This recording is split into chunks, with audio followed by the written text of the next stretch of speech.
हम लोग counting hall में थे, हमने देखा यहाँ पर सरकार किसकी थी? लालू प्रसाद यादव की। मतलब आज के हिसाब से इंडी गठबंधन की सरकार थी। और काउंटिंग हॉल में हमने देखा कि 25 का जो बंडल बनता है उसमें 5 सीपी सिंह मतलब कमल छाप का वोट और 5 वोट कांग्रेस का आरपी राजा का वोट को चक्र छाप था उस समय या ललटेन छाप था, पूरा याद नहीं है हमें, उसमें बांध दिया जाता था।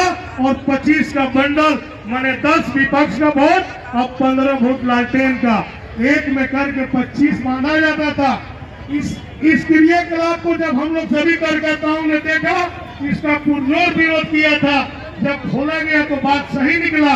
तो ये है बैलेट पेपर से चुनाव कराने की इनकी मंशा कि नगर की सरकार भारतीय जनता पार्टी की सरकार है, भारतीय जनता पार्टी के किसी पार्षद को या हम मेयर को जीतने नहीं देंगे, इसलिए ये लोग बैलेट पेपर से चुनाव करा रहे हैं।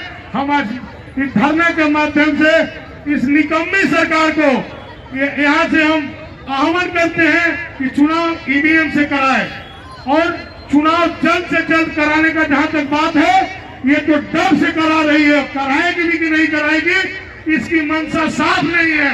इसके लिए हम 53 पार्षद रांची नगर निगम के पूरे झारखंड में अपना कदम आगे बढ़ा करके माननीय उच्च न्यायालय का हम शरण में गए, तब ये करके सरकार 3 वर्षों में अभी चुनाव कराने का प्रयास कर रही है, घोषणा डेट की नहीं कर रही है। इसलिए हम कहते हैं कि चुनाव जल्द से जल्द कराओ। और ये जन विरोधी सरकार, भारतीय जनता पार्टी की विरोधी की सरकार, ये नहीं चाहती है कि नगर में किसी तरह का विकास हो, जनता का काम हो, इसलिए चुनाव को लटका के रखी हुई है। हम अपने पॉकेट में लेकर के आए हैं।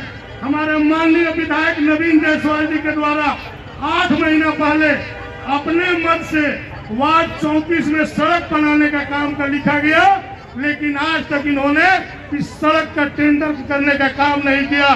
तो यहाँ बैठे हुए अधिकारी और पदाधिकारी भी भेदभाव कर रहे हैं।